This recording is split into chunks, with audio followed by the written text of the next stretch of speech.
This is Terra Cal with MTech Roofing Systems doing a roof inspection for Joe. Joe, the first thing I'm looking for up on your roof is basically the overall condition of the shingle. Is there any impact from the hailstorm that we had in June? And one of the things that I do is I start marking up the gutters and any soft metal. I've marked up this soft metal turbine vent here, and you can see that there is some small hits. If I had to guess, that hail was probably right around marble size or maybe nickel to quarter size at most, but you can tell that those hits are pretty small. If you look on the outer edge, you can see there's a lot of dings up here on this turbine vent, and you've got quite a bit of turbine vents up here. I think you've got 5 of them. 1, 2, 3, 4, 5. But one of the things that I noticed on this roof is a lot of blistering, and I'll show you what blistering is. Blistering is basically where the shingle starts cooking, the asphalt gets super hot, and it starts blistering where the granules will actually come off the shingle, and then it gets down to the fiberglass matting that makes up the shingle. Now, if you look across the front slope, you see a lot of blistering. Now, when hail hits, what this blistering does is it actually makes that shingle really firm, and like that right there, you see cracking. It makes it really firm to where when hail hits, it doesn't do any impact because the shingle is so firm. Well, if you look on the back slope, there's less blistering. So if you look at the top, there is blistering, but there's a lot more on the front here. So you see all the blistering right there. Rear slope, not as much blistering. And the reason why is because you have a turbine vent right here that's ventilating this slope. Back here, you have turbine vents ventilating this rear slope here. And like I said, there still is blistering, but if you look on the front, a lot more blistering on the front there.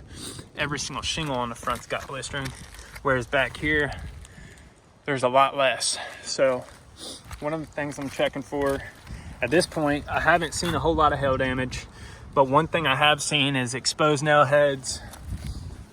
This chimney flashing here is getting to the point where it's still good. I would say it's still doing what it needs to be doing, but you're starting to see cracks in that sealant that they put on here. And this is called riglet. Riglet flashing is basically where it's cut into the grout, and then the flashing is then hit back into the grout to where water can't get behind there, but generally you have a line of sealant right here, and this is how it should be done.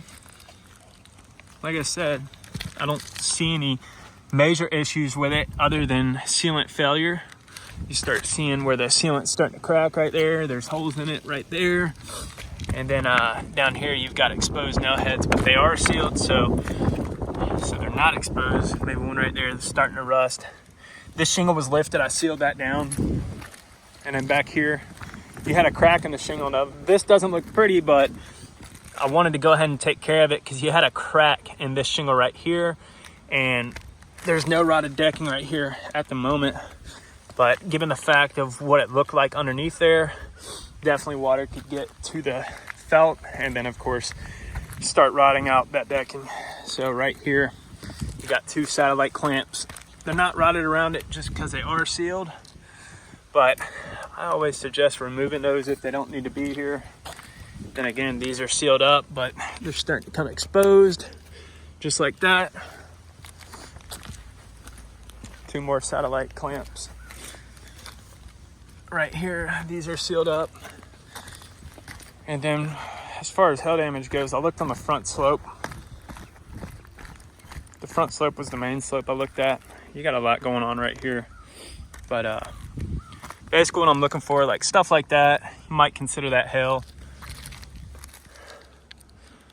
But what an insurance company is looking for is they're going to do a test square, and they're going to see, well, if there's 10 in a 10 by 10 test square, then majority of the roof was probably damaged. And generally they do warrant a full roof replacement just because majority of the roof is damaged. But if you just find 1 or 2 on one slope like this, it's not really justifiable. And I haven't seen a whole lot. I've looked pretty hard for it, but when you got this much blistering, it's hard to find the hail if it did hit.